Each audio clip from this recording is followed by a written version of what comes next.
The auctioneers and wealthy ranchers laughed until their eyes watered when 72-year-old Harold Mitchell bid his last $4 on a skeletal mare chained to a post, her ribs visible and her neck rubbed raw.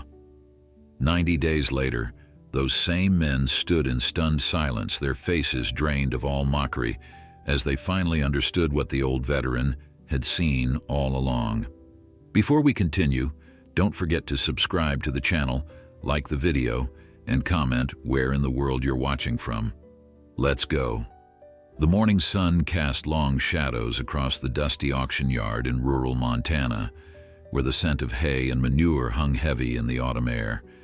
It was the kind of place where fortunes changed hands and fates were sealed with the bang of a gavel, where prize stallions fetched thousands and broken-down animals met their end. On this particular Saturday, the crowd that gathered was the usual mix of ranchers, breeders, and meat buyers, all wearing their weathered cowboy hats and sizing up the livestock with calculating eyes.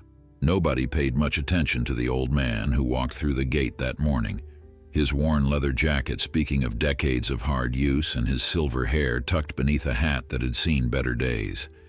His name was Harold Mitchell, and he was 72 years old, a Vietnam veteran who had spent his life serving others while expecting nothing in return. Harold had not come to the auction with any intention of buying. His small pension barely covered his modest needs, and his 10-acre property on the outskirts of town was more memory than functioning ranch these days. He had simply wanted to get out of the house, to feel the familiar rhythm of country life that had sustained him through the darkest nights when the war still echoed in his dreams.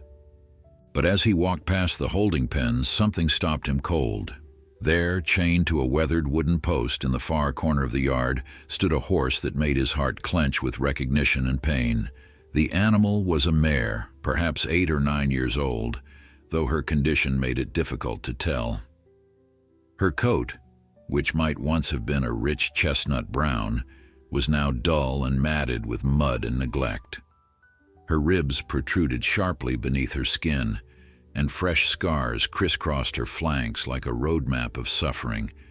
But it was her eyes that held Harold captive, those deep brown pools that reflected a mixture of fear and something else, something that looked almost like hope, dying slowly in the shadows.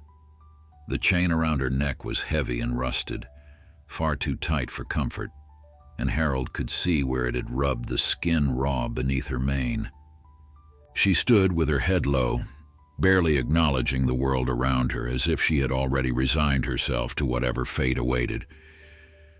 The other horses in the adjacent pen shifted nervously away from her, sensing perhaps the broken spirit that emanated from her trembling frame. Harold approached slowly, his boots crunching on the gravel, and the mare flinched at the sound, her muscles tensing as if expecting a blow. He stopped a few feet away and simply stood there, making no sudden movements, offering nothing but his quiet presence. Around him, the auction yard buzzed with activity. Ranchers examined teeth and hooves, negotiating prices before the bidding even began. A group of men in expensive boots laughed loudly near the main ring, their gold watches glinting in the sunlight as they discussed bloodlines and racing potential. These were the serious buyers, the ones who saw horses as investments and measured worth in dollars and trophies. Harold knew their type well. He had served alongside men who valued medals more than the soldiers who earned them, who counted victories while ignoring the cost. He had learned long ago that true worth could never be measured by external standards, that the most valuable things in life were often overlooked by those too blind to see. The auctioneer, a heavy-set man named Bill Dawson, who had been running these sales for 30 years, approached the post where the mare stood chained. He consulted his clipboard and shook his head with obvious disgust. "This one here is lot 47, he announced to no one in particular. Previous owner surrendered her after bankruptcy. No papers, no training records, nothing but trouble from what I hear. She is headed for the kill buyer unless someone wants to waste their money." His words were casual, almost bored, as if he were discussing the weather rather than a living creature's fate. Harold felt something stir deep within his chest, a feeling he had not experienced in years. It was the same instinct that had driven him to carry wounded soldiers through enemy fire, the same voice that had whispered to him in the darkness that every life mattered, that giving up was never an option. The auction proceeded through the morning, with healthy horses fetching good prices and the crowd growing more animated with each sale. When Lot 47 was finally announced, the mare was led into the ring by a handler who showed her no gentleness. She stumbled on legs that seemed barely able to support her weight, and the crowd fell into an uncomfortable silence. Bill Dawson cleared his throat and began his reluctant pitch. "All right, folks. We have a mare here, approximately 8 years old, no documentation. She needs some work, that is obvious. Starting bid is $10. Do I hear 10? The silence stretched on, broken only by scattered coughs and the shuffling of boots. A few men near the back exchanged knowing looks, and one of them, a buyer known for purchasing horses destined for slaughter, raised his hand lazily. $5, he called out, already bored with the transaction. Harold watched as the auctioneer nodded and called for other bids. The mare stood in the center of the ring, her head still low, as if she understood that her life was being measured in single digits. Something broke open inside Harold at that moment, some barrier he had built around his heart during all those years of loss and loneliness.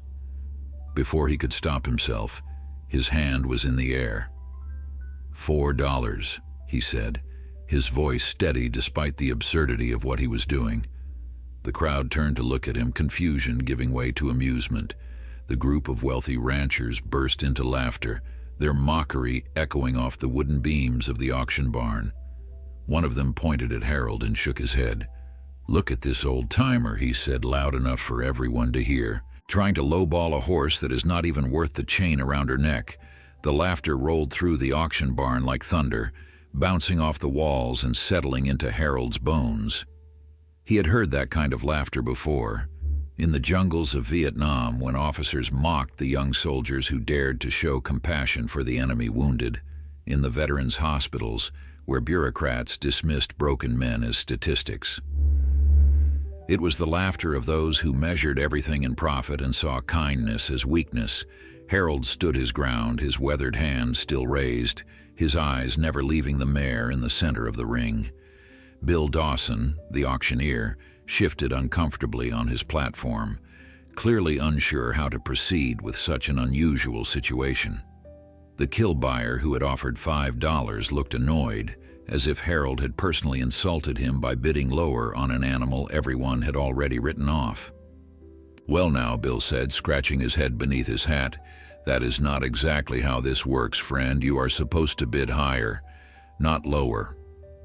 More laughter erupted from the crowd, and Harold felt the heat rise to his cheeks. But he did not back down.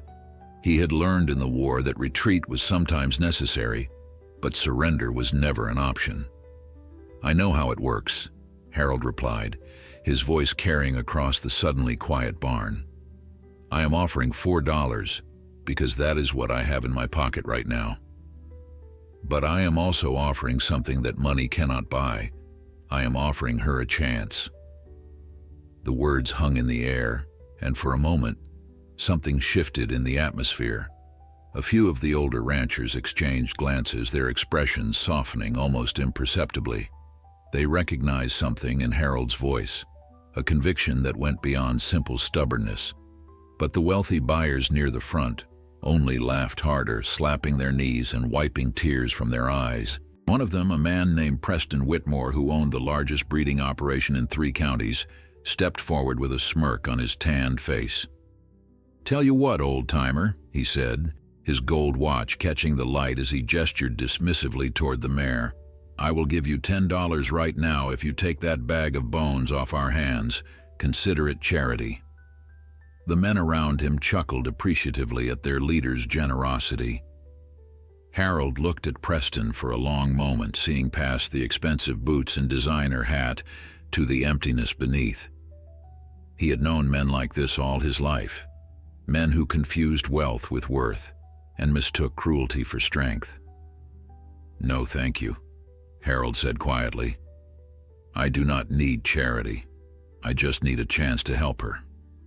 The auctioneer, sensing that this spectacle had gone on long enough, banged his gavel with more force than necessary. "Sold," he announced, "for $4 to the gentleman in the leather jacket. May God help you both." Harold walked to the payment window and counted out 4 crumpled dollar bills, his entire spending money for the week. The clerk looked at him with a mixture of pity and amusement, stamping the paperwork with mechanical efficiency. As Harold made his way back to collect the mare, he could hear the whispers following him like shadows. "Crazy old fool," someone muttered. "That horse will be dead in a week. She is not worth the hay it would take to feed her." Harold ignored them all, focusing instead on the mare who still stood in the ring, her chain dragging on the ground where the handler had dropped it. When he approached her this time, she did not flinch. Instead, she raised her head slightly, just enough to look at him with those deep brown eyes that seemed to hold 1,000 questions. "Hello there," Harold said softly, reaching out slowly to touch her neck. "I know you have been through hell. I have too. But we are going to figure this out together, you and me." Loading the mare into his ancient horse trailer was a challenge that took the better part of an hour. She was terrified of the confined space, her legs shaking so badly that Harold feared she might collapse. But he was patient, speaking to her in low, soothing tones, never raising his voice or showing frustration. By the time they finally pulled out of the auction yard, the sun was beginning its descent toward the mountains, painting the sky in shades of orange and gold. Harold glanced in his rearview mirror and saw the mare standing in the trailer, her head turned toward the window, watching the world pass by with what might have been wonder. The drive back to his property took 40 minutes, and Harold spent every one of them talking to her through the open window that connected the cab to the trailer. He told her about his land, about the small barn that had stood empty for years, about the creek that ran along the eastern border where the water was always cold and clean. When they finally arrived, Harold backed the trailer up to the barn doors and opened the gate with hands that trembled slightly from exhaustion. The mare hesitated at the threshold, her nostrils flaring as she took in the unfamiliar scents. "Come on now," Harold encouraged her. "This is your home. You are safe here." It took several minutes, but eventually she stepped down onto the soft earth, her hooves sinking slightly into the ground that had not felt a horse's weight in over a decade. Harold led her to a stall that he had hastily prepared with fresh straw and a bucket of clean water. The chain around her neck clinked with every step, a sound that made Harold's jaw tighten with anger. The first thing he did was remove that chain, cutting through the rusted links with bolt cutters and tossing the hateful thing into a corner. The mare stood perfectly still as he worked, as if she understood that something important was happening. That night, Harold sat on an overturned bucket outside her stall, watching her drink and nibble tentatively at the hay he had provided. She was in worse shape than he had initially thought.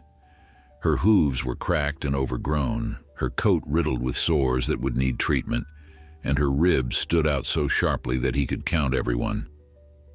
The veterinarian would need to come tomorrow, and Harold had no idea how he would pay for it. But sitting there in the darkness, listening to the soft sounds of the mare settling into her new home, he felt something he had not felt in years. He felt purpose. "I am going to call you Grace," he said softly into the darkness, "because that is what you are going to need, and that is what I am going to give you." The first rays of dawn found Harold already awake, his aging body protesting as he rose from the old recliner where he had spent the night. He had not intended to sleep in the barn, but somewhere around 3 in the morning, exhaustion had claimed him while he kept watch over Grace.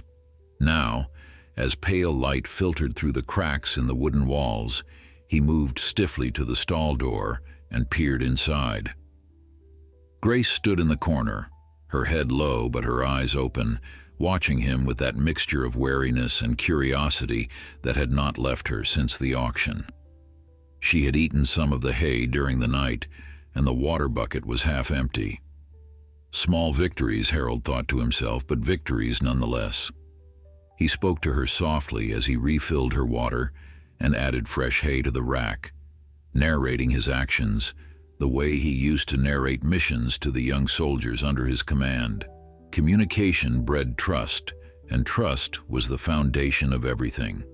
The veterinarian arrived mid-morning, a young woman named Dr. Sarah Chen, who had taken over the local practice from her retiring father 2 years earlier. She drove up in a white truck with her name painted on the side, and Harold met her in the driveway with a handshake and an apology. "I should warn you," he said as they walked toward the barn. "She has been through something terrible. I do not know the whole story, but I know enough to see she has lost faith in people." Dr. Chen nodded, her expression professional but kind. She had heard about the auction from other clients, had listened to the gossip about the crazy old veteran who had bought a worthless horse for $4. But looking at Harold now, seeing the concern etched into every line of his weathered face, she understood that this was no joke to him. This was a mission, and he intended to see it through. The examination was difficult. Grace trembled violently when Dr. Chen approached, her eyes rolling with fear as memories of past pain surfaced unbidden. Harold stood at her head the entire time, murmuring reassurances and stroking her neck with gentle hands. Together they discovered the full extent of Grace's suffering. She was severely malnourished, her body weight at least 200 pounds below what it should be. Her hooves were in such poor condition that walking caused her significant pain. The scars on her flanks were from repeated beatings, likely with a whip or chain, and several of them showed signs of old infections that had healed poorly.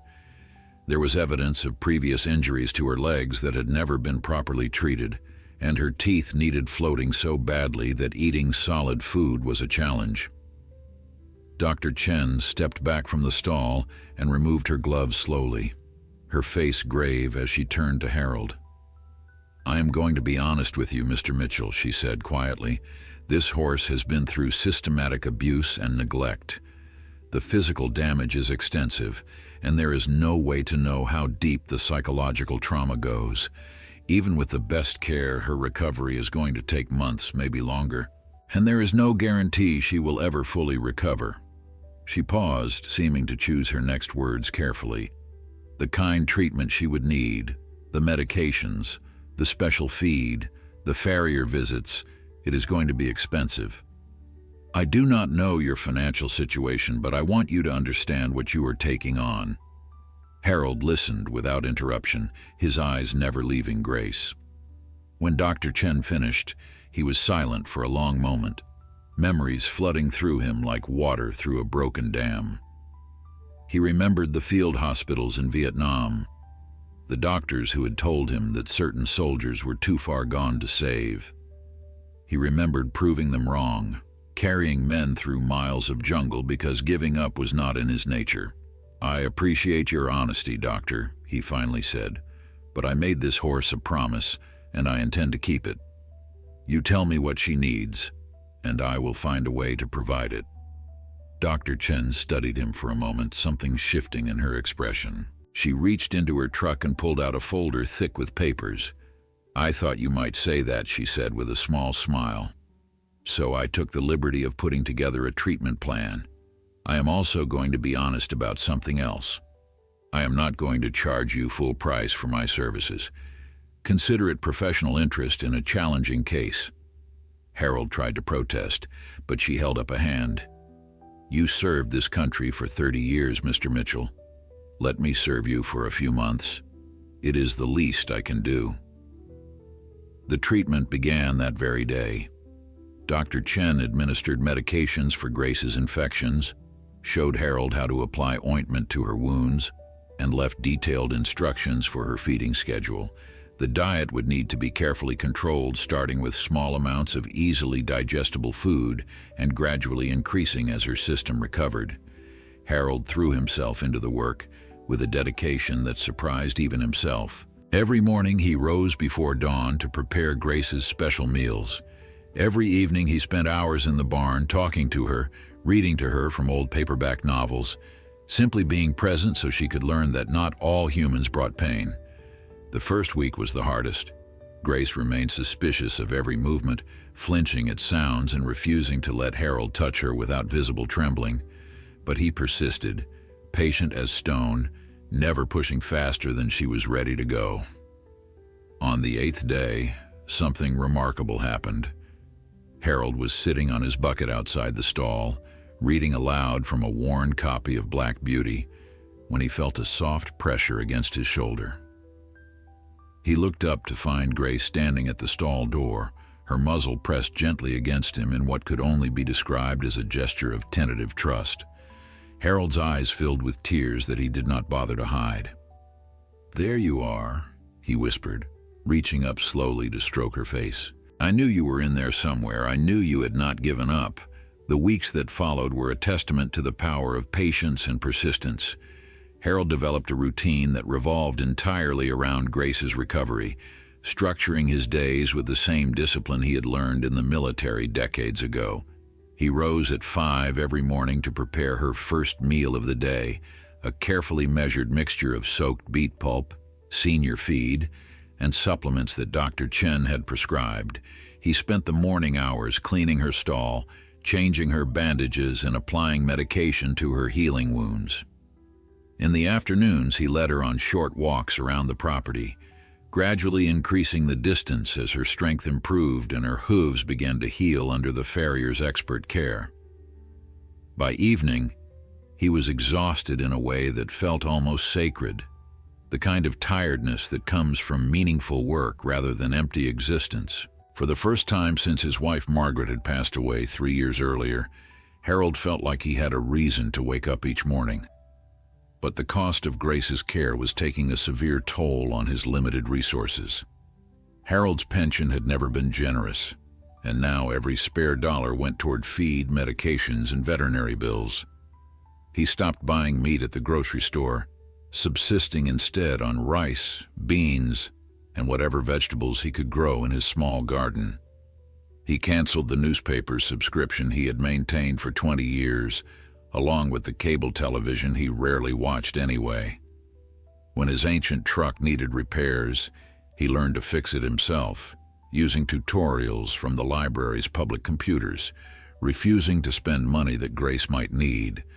His neighbors noticed the changes, the way Harold's clothes hung looser on his frame, the way his truck sat in the driveway for days at a time because he could not afford the gas to drive anywhere unnecessary. Some of them whispered about the foolish old man throwing his life away for a broken horse, while others simply shook their heads and minded their own business. The gossip spread through the small community like wildfire, carried from the feed store to the diner to the church parking lot after Sunday services.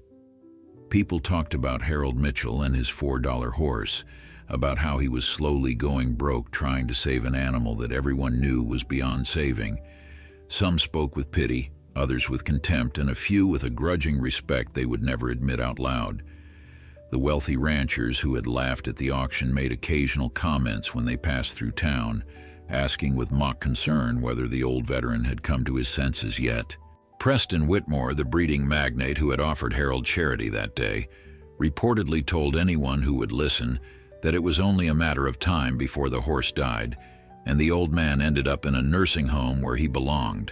These words eventually reached Harold's ears, carried by well-meaning acquaintances who thought he should know what people were saying. He listened without comment, nodded politely, and went back to work. The truth was that Harold had stopped caring what anyone thought of him long ago.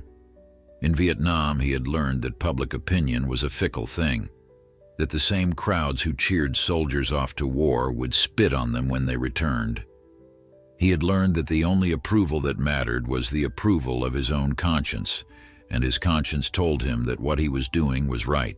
Every time he saw Grace take a step without limping, every time she whinnied softly at his approach instead of cowering in fear, every time she let him brush her coat without trembling, he knew that the sacrifices were worth it. Dr. Chen continued her regular visits, marveling at the progress that Grace was making under Harold's devoted care.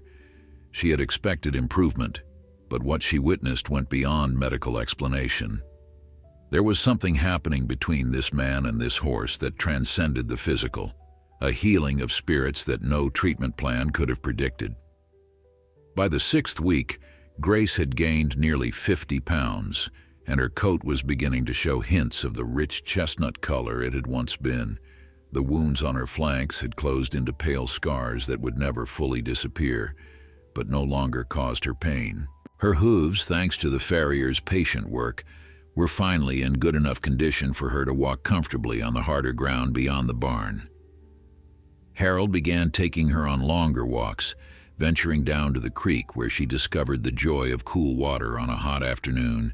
He watched her splash tentatively at first, then with increasing enthusiasm, and he felt his heart swell with something that might have been pride or might have been love. It was getting harder to tell the difference. The bond between them had grown so strong that Grace would whinny anxiously whenever Harold was out of sight for more than a few minutes, and Harold found himself talking to her about things he had never told another living soul. He told her about the war, about the friends he had lost and the things he had been forced to do to survive. He told her about Margaret, about how they had met at a county fair 50 years ago, and how she had made him believe in second chances. He told her about the loneliness that had consumed him after Margaret's death, the empty days and sleepless nights when he had wondered if there was any point in going on. Grace listened to all of it, her ears swiveling toward his voice, her eyes soft with what Harold chose to believe was understanding. She could not speak, but her presence was answer enough. In saving her, he was saving himself, and somewhere deep in her hoarse heart, she seemed to know it. The 90-day mark was approaching, and neither of them knew that their story was about to take a turn that would silence every doubter and bring tears to the eyes of everyone who heard it. It was Dr. Chen who first noticed something unusual about Grace's movement. She had arrived for her regular checkup on a bright Tuesday morning, expecting to document continued improvement in the mare's physical condition. What she witnessed instead left her standing motionless in the middle of Harold's small paddock, her clipboard forgotten in her hands. Grace was trotting freely around the enclosure, her head held high, and her legs moving with a fluid precision that seemed almost impossible given her condition just weeks before. There was something in the way she carried herself, a natural grace that transcended mere recovery, something that spoke of breeding and training that her lack of papers had kept hidden. Dr. Chen watched for several minutes, her professional eye catching details that Harold's loving but untrained gaze had missed. The extension of her legs, the collection of her movement, the way she seemed to float above the ground rather than pound upon it. These were not the movements of a common trail horse or a neglected farm animal. These were the movements of something far more valuable. "Mr. Mitchell," Dr. Chen called out, her voice carrying an excitement she could not contain. "Where did you say this horse came from?" Harold walked over from the barn, wiping his hands on a rag as he approached. "The auction did not have any history on her," he replied with a shrug. "Previous owner went bankrupt and surrendered her. That is all anyone knew." Dr. Chen shook her head slowly, never taking her eyes off Grace as the mare continued her elegant circuit around the paddock. "I have been a veterinarian for 8 years," she said quietly. "Before that, I spent my summers working at a dressage stable in Kentucky. I know what trained movement looks like, and I know what natural talent looks like. This horse has both." Harold frowned, not quite understanding what she was implying. He had been so focused on Grace's survival that he had never stopped to consider what she might have been before her suffering began. "Are you saying she was some kind of show horse?" he asked uncertainly. Dr. Chen finally turned to look at him, her eyes bright with a mixture of wonder and determination. "I am saying she might be much more than that. With your permission, I would like to do some research, reach out to some contacts in the show horse community. If Grace was a competition horse before she was abandoned, there might be records somewhere. Someone might recognize her breeding or her markings. Harold considered this for a long moment, watching Grace slow to a walk and amble toward them, with her ears pricked forward curiously. He had never cared about Grace's potential value, had never thought of her as anything but a suffering creature who deserved compassion. But he could see the importance in Dr. Chen's eyes, and he trusted her judgment. "Do what you need to do," he said finally. "But whatever you find, it does not change anything. She is home now, and she is staying home." Dr. Chen nodded, understanding completely. She spent the next hour taking photographs of Grace from every angle, documenting her markings, her conformation, and the distinctive white star on her forehead that looked almost like a perfect diamond. The following weeks brought a flurry of activity that disrupted Harold's quiet routine. Dr. Chen made phone calls to breeders and trainers across the country, sending Grace's photographs to anyone who might recognize her. The responses came slowly at first, a trickle of negative replies and dead ends.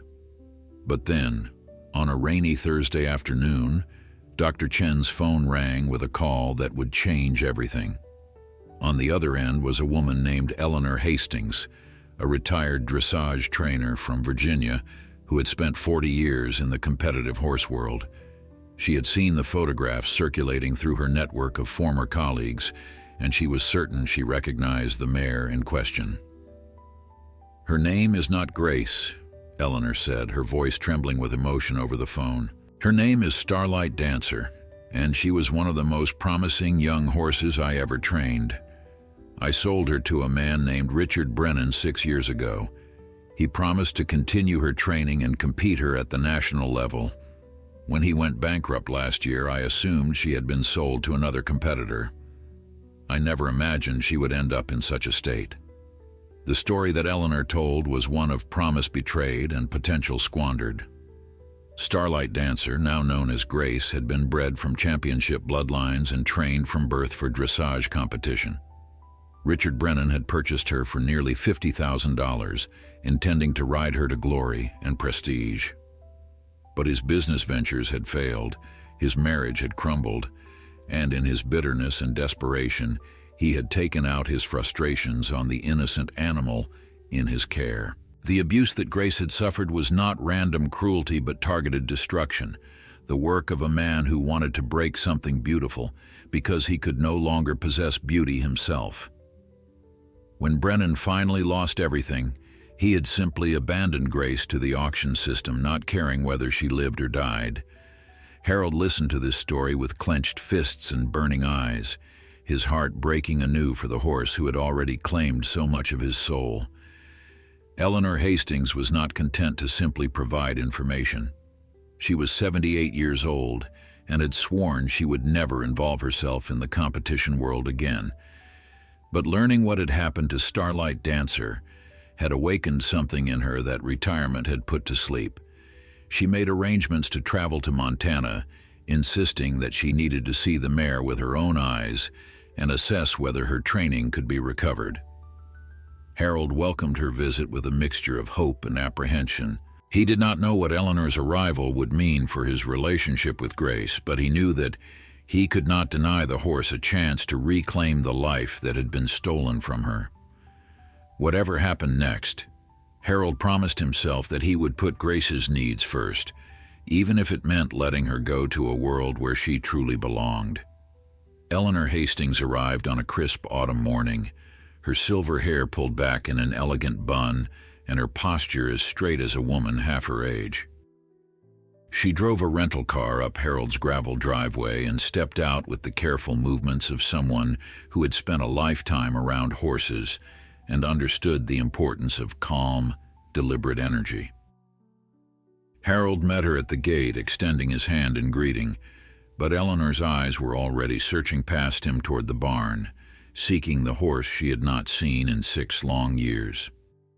They exchanged brief pleasantries as Harold led her across the property, but both of them knew that words were secondary to the moment that awaited. When they reached the paddock where Grace stood grazing peacefully in the morning sunlight, Eleanor stopped as if she had walked into an invisible wall. Her hand flew to her mouth and tears began streaming down her weathered cheeks without warning or apology. "Oh, my darling girl," Eleanor whispered, her voice breaking on every syllable. "What did they do to you?" Grace lifted her head at the sound of the unfamiliar voice, her ears swiveling forward with cautious interest. For a long moment, she simply stared at the elderly woman standing at the fence, something flickering in her deep brown eyes that might have been recognition or might have been hope. Then slowly, she began walking toward them, her steps measured but purposeful, as if she were approaching a half-remembered dream. Eleanor did not move, did not breathe, simply waited with her heart pounding against her ribs until Grace stood directly before her, close enough to touch. The mare extended her muzzle and pressed it gently against Eleanor's outstretched palm, a gesture so tender that Harold felt tears prick his own eyes. "She remembers me," Eleanor said softly, wonder and grief tangled together in her voice. After everything she has been through, she still remembers. The hours that followed were filled with assessment and revelation. Eleanor examined Grace with the expert eye of someone who had spent a lifetime studying equine movement and potential. She noted the scars that would never fully fade, the slight hesitation in Grace's left hind leg where old injuries had healed imperfectly, the way she still flinched at sudden movements despite all of Harold's patient work.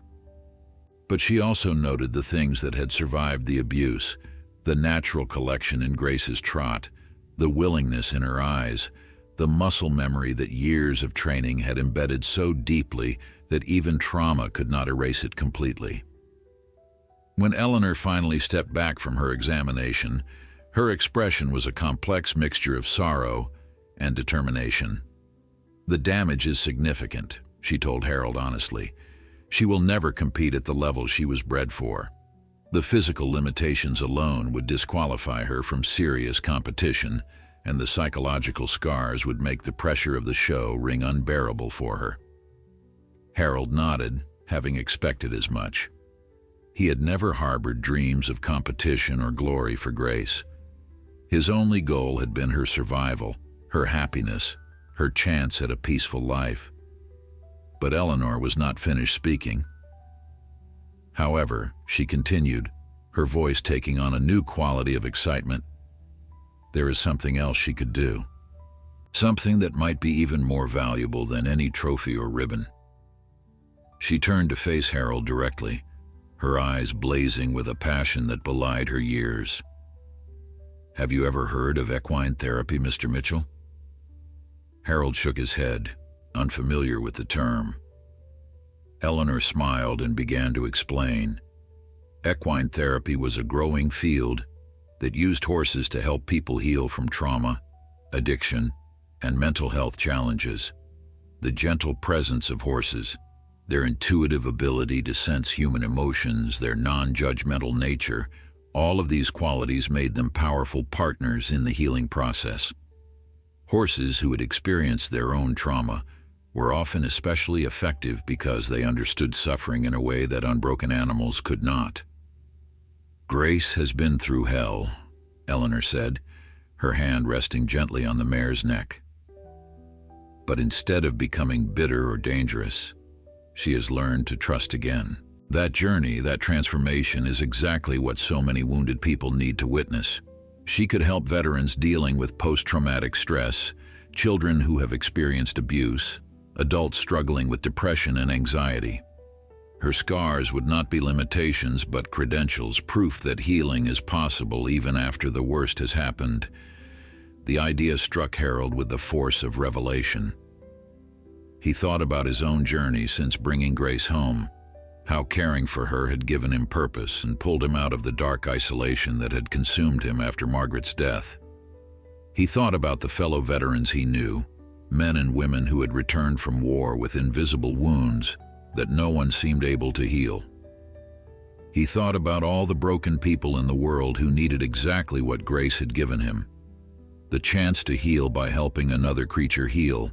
Over the following days, Eleanor worked with Harold and Grace, demonstrating basic techniques of equine therapy, and assessing Grace's suitability for the work.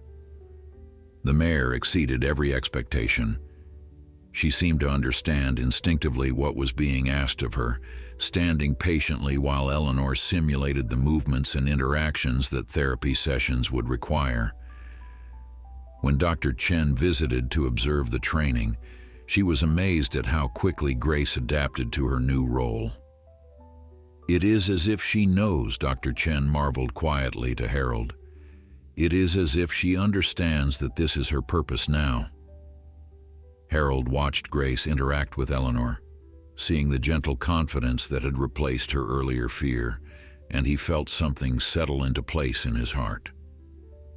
The doubters had said Grace was worthless, that she had no future, that Harold was wasting his time and money on a lost cause. But standing here now, watching his $4 horse discover a calling that could change countless lives, Harold knew that worth could never be measured in dollars. It could only be measured in love, in transformation, in the miracle of second chances. The 90-day mark was approaching, and Harold was ready to show the world exactly what worthless looked like. The 90th day dawned clear and cold, with frost glittering on the grass like scattered diamonds and the mountains in the distance wearing their first caps of winter snow. Harold stood at the paddock fence as he did every morning, watching Grace move through her routine with the easy confidence of an animal who had finally found peace. Her coat gleamed chestnut in the early light, thick and healthy against the coming winter. Her eyes, once dull with suffering, now sparkled with curiosity and contentment.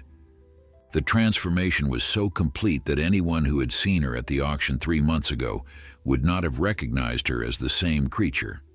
Harold himself sometimes had to remind himself of how far they had come, of the skeletal, trembling animal he had loaded into his trailer on that fateful day. Grace noticed him watching and nickered softly, walking over to press her muzzle against his chest in the greeting that had become their daily ritual. Harold smiled and stroked her neck, feeling the strong pulse of life beneath his fingers. The word had spread through the community, faster than Harold could have anticipated. Dr. Chen had mentioned Grace's story to a colleague, who had mentioned it to a reporter friend at the local newspaper who had shown up at Harold's door 3 days ago asking for an interview. Harold had been reluctant at first, uncomfortable with attention and suspicious of anyone who wanted to turn Grace's suffering into a headline. But Eleanor, who had extended her stay to continue working with the mare, had convinced him that sharing the story could help spread awareness of both equine therapy and the importance of giving abandoned animals a second chance. The article had run in yesterday's edition, complete with before and after photographs that Dr. Chen had provided. By noon, Harold's phone was ringing off the hook with calls from people who wanted to visit, to donate, to volunteer, to simply express their amazement at what love and patience had accomplished. Among those calls was one that Harold had not expected.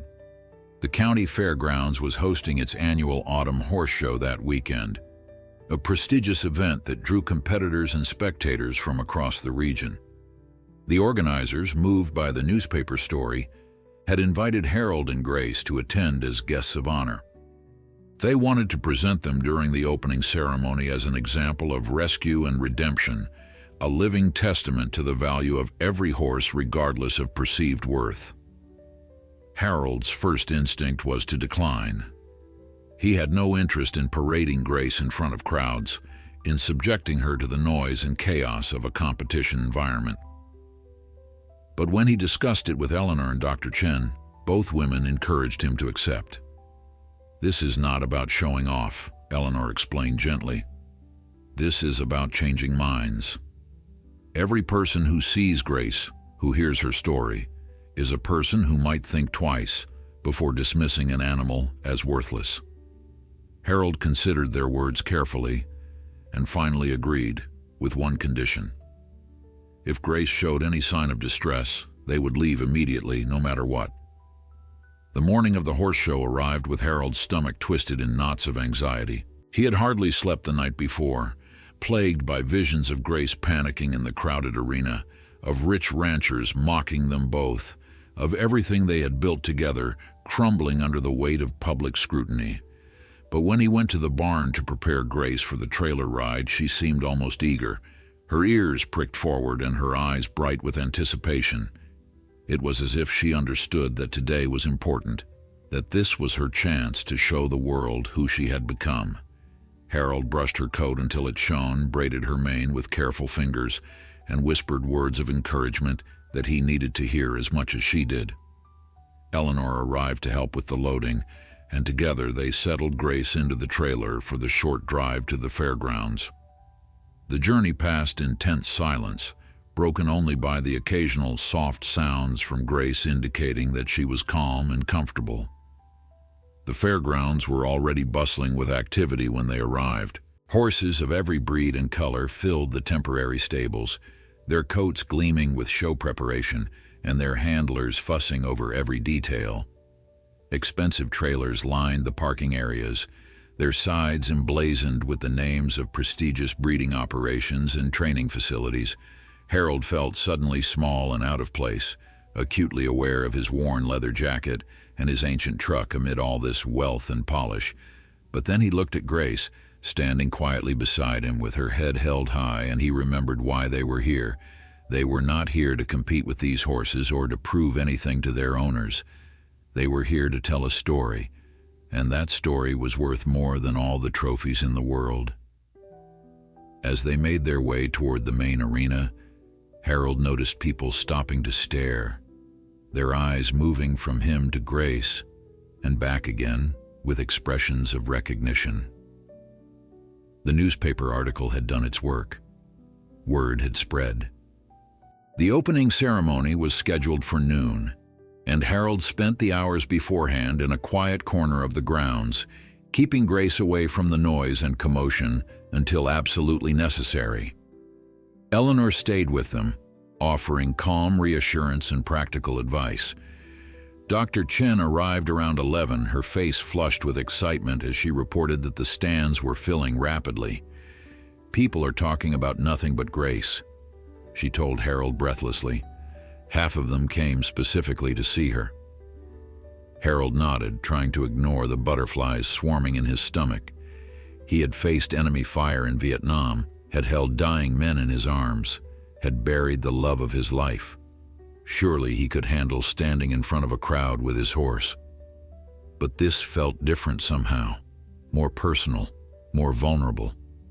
Everything he had done for the past 90 days, every sacrifice and sleepless night, was about to be judged by strangers who might not understand.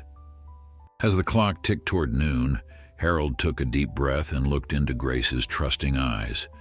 "Whatever happens, girl," he said softly, "we have already won. You know that, right?" Grace nickered and nudged his shoulder, and Harold smiled despite his nerves. It was time. The arena was larger than Harold had imagined, a vast oval of carefully groomed dirt, surrounded by tiered seating that rose toward the sky like the walls of a coliseum. Every seat appeared to be filled, and the crowd hummed with conversation and anticipation as the opening ceremony prepared to begin. Harold stood at the entrance gate with Grace beside him, her lead rope held loosely in his trembling hand.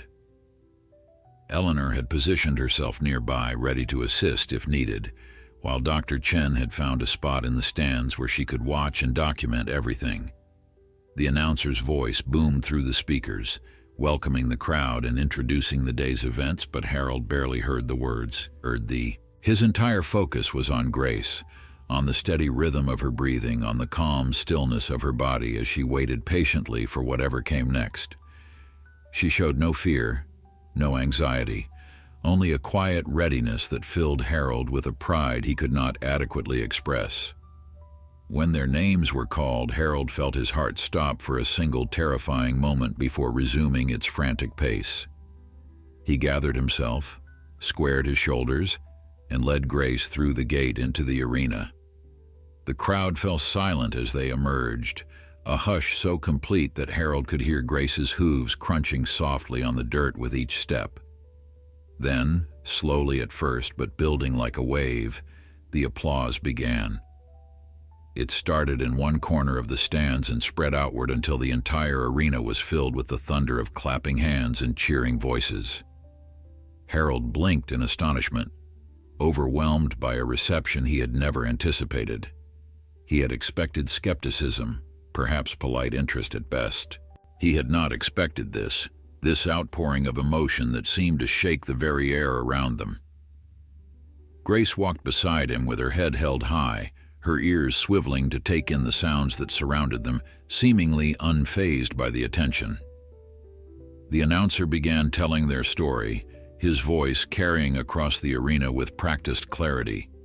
He spoke of the auction 3 months ago, of the $4 bid that had drawn laughter from the crowd, of the veteran who had seen something in a broken horse that no one else could see.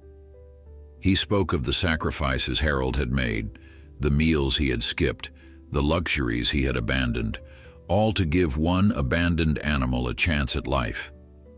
He spoke of the transformation that had followed, of the skeletal creature who had become the beautiful mare now standing before them. And he spoke of the future, of the equine therapy program that Eleanor and Harold were planning to establish, of the veterans and trauma survivors who would find healing through Grace's gentle presence. As the announcer's words washed over the crowd, Harold watched faces change from curiosity to understanding to something that looked remarkably like tears. Strangers were wiping their eyes, clutching each other's hands, moved by a story they had only just heard. Then Harold saw them. In the front row of the VIP section, impossible to miss with their expensive hats and gleaming belt buckles, sat the group of wealthy ranchers who had laughed at him on auction day. Preston Whitmore was among them, his face frozen in an expression that Harold could not quite read. Their laughter had haunted Harold during the darkest moments of the past 3 months, their mockery echoing in his ears whenever he wondered if he was doing the right thing. Now, standing in the center of this arena with his $4 horse and the applause of hundreds ringing in his ears, Harold met Preston's gaze directly. He did not smile, did not gloat, did not acknowledge the moment with anything more than a simple nod of recognition.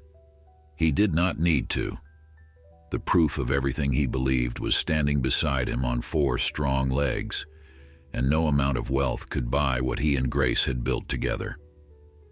The ceremony continued with a demonstration of Grace's movement, her natural elegance on full display as Harold led her through a series of simple exercises that Eleanor had taught them.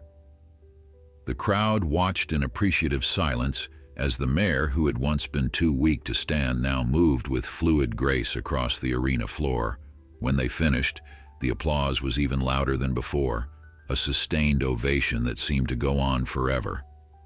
Harold felt tears streaming down his face and did not bother to hide them. He had learned long ago that real strength was not about suppressing emotion, but about allowing it to flow when the moment demanded.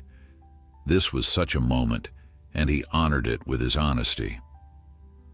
As they made their way out of the arena, people reached over the fence to touch Grace, to thank Harold, to share in the magic of what they had witnessed. Backstage, Eleanor was waiting with a smile that stretched from ear to ear. "You did it," she said, embracing Harold with surprising strength for a woman her age. "You showed them all." Harold shook his head, still dazed by what had just happened. "We did it," he corrected her gently. "All of us. Grace most of all." Dr. Chen arrived moments later, her phone clutched in her hand and her eyes wide with excitement. "The video is already going viral," she reported breathlessly. "Someone in the crowd was live streaming the ceremony, and it has already been shared thousands of times. People from all over the country are reaching out, asking how they can support the therapy program." Harold stared at her, struggling to process the implications of what she was saying. He had hoped that their appearance might change a few minds, might inspire a few people to look differently at discarded animals. He had not imagined anything like this. But the surprises of the day were not yet over. As Harold prepared to load Grace back into the trailer for the journey home, a figure approached from across the parking lot. It was Preston Whitmore, his expensive boots crunching on the gravel, his face wearing an expression Harold had never seen on him before. It looked almost like humility. The two men stood facing each other in silence for a long moment, the history of their encounter hanging in the air between them. Finally, Preston cleared his throat and extended his hand. "I owe you an apology, Mr. Mitchell," he said quietly. "And if you will let me, I would like to make a donation to your therapy program." Harold looked at the outstretched hand, remembering the mockery and the charity offered with contempt 3 months ago. Then he looked at Grace, who stood peacefully beside him, her eyes soft and forgiving. He took Preston's hand and shook it firmly. "Apology accepted," he said simply. "And the donation would be welcome. Grace has a lot of people to help." The weeks following the horse show brought changes that Harold could never have anticipated in his wildest dreams. The viral video had reached millions of viewers across the country, and the story of the veteran and his $4 horse had captured hearts in a way that transcended regional boundaries. Donations poured in from every corner of America, from fellow veterans who recognized something of themselves in Harold's quiet determination, from horse lovers who wept at Grace's transformation, from ordinary people who simply wanted to be part of something beautiful. Within a month, Harold had received enough funding to not only establish the therapy program, but to expand his property and build proper facilities for the work that lay ahead. He stood in his kitchen one evening, staring at the bank statement in his hands, unable to comprehend the numbers that stared back at him. 3 months ago, he had counted out 4 crumpled dollar bills to purchase a dying horse. Now he had the resources to change lives on a scale he had never imagined possible. Eleanor Hastings became a permanent fixture in Harold's life, relocating from Virginia to help establish and run the therapy program that they had dreamed of together. She brought with her decades of experience and a network of contacts in both the equestrian and therapeutic communities. Together, they designed a program specifically tailored to veterans struggling with post-traumatic stress, drawing on Harold's own military background and Eleanor's expertise with horses. They named it the Grace Project, a tribute to the mare whose journey had inspired it all. The first participants arrived on a snowy December morning, a group of 6 veterans ranging in age from 24 to 68, all of them carrying wounds that no one could see.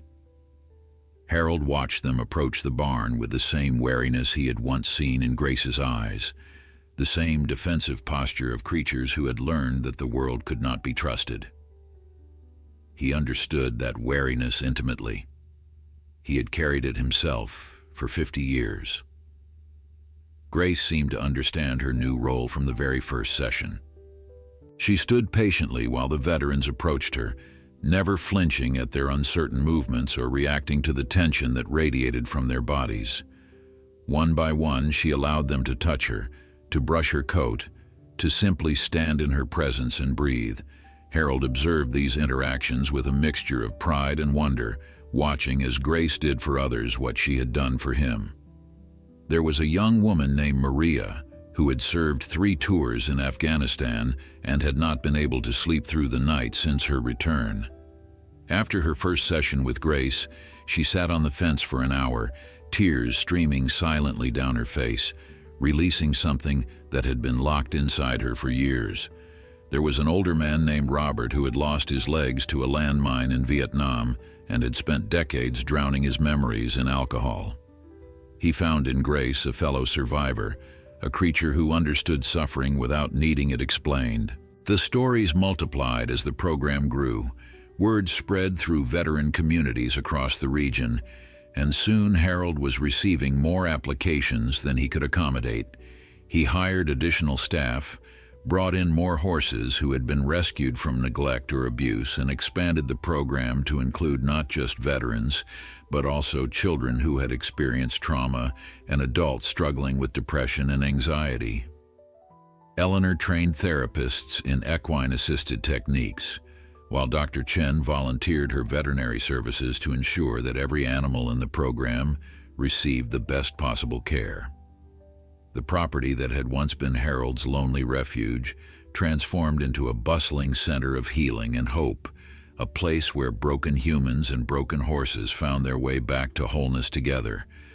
Through it all, Grace remained the heart and soul of the operation, the living proof that no creature was beyond redemption. Harold himself was transformed by the work in ways he had not expected. The isolation that had consumed him after Margaret's death gradually lifted as his days filled with purpose and connection. He found himself surrounded by people who shared his values, who understood that compassion was not weakness and that patience was its own form of strength. He made friends for the first time in years, genuine connections with fellow veterans and staff members and volunteers who became like family. The nightmares that had plagued him since Vietnam grew less frequent, replaced by dreams of open fields and running horses and faces filled with gratitude. He still missed Margaret with an ache that would never fully fade, but he no longer felt that his life had ended with hers. Instead, he felt that she was somehow present in everything he did, smiling at the man he was becoming in his final years. One evening, as the sun set behind the mountains and painted the sky in shades of rose and gold, Harold walked out to the pasture, where Grace was grazing peacefully among the other horses. She raised her head at his approach and walked over to meet him, her muzzle brushing against his chest in their familiar greeting. Harold wrapped his arms around her neck and stood there for a long moment, listening to the steady beat of her heart and feeling the warmth of her body against his. "You saved me, you know," he whispered into her mane. "Everyone thinks I saved you. But the truth is, you saved me." Grace nickered softly, her breath warm against his shoulder, and Harold smiled with a contentment he had not known in decades. The autumn had turned to winter, and winter was slowly surrendering to the first hints of spring when Harold received a letter that brought his journey full circle. It was from the auction house where he had purchased Grace, a formal communication informing him that the facility was implementing new policies regarding the treatment of animals in their care. The letter cited the Grace Project as an inspiration for these changes and thanked Harold for bringing attention to the plight of neglected horses. Harold read the letter 3 times before setting it down on his kitchen table. He thought about the auctioneer who had dismissed Grace as worthless, about the kill buyer who had seen her only as pounds of meat, about all the people who had measured her value in dollars and found her wanting. Then he thought about the hundreds of lives she had touched since then, the veterans who had found peace, the children who had learned to trust, the horses who had been given second chances because of her story. Worth, Harold understood now more than ever, could never be calculated by those who did not know how to see. 5 years had passed since that fateful autumn day at the auction, and the Grace Project had grown beyond anything Harold Mitchell could have imagined. What had started as one old man and one broken horse had become a nationally recognized organization with facilities in 3 states and plans for expansion across the country. Thousands of veterans had passed through their programs, finding in the gentle presence of rescued horses the peace that had eluded them for years. The model they had developed was being studied by universities and replicated by organizations around the world, a testament to the simple truth that healing could be found in the most unexpected places.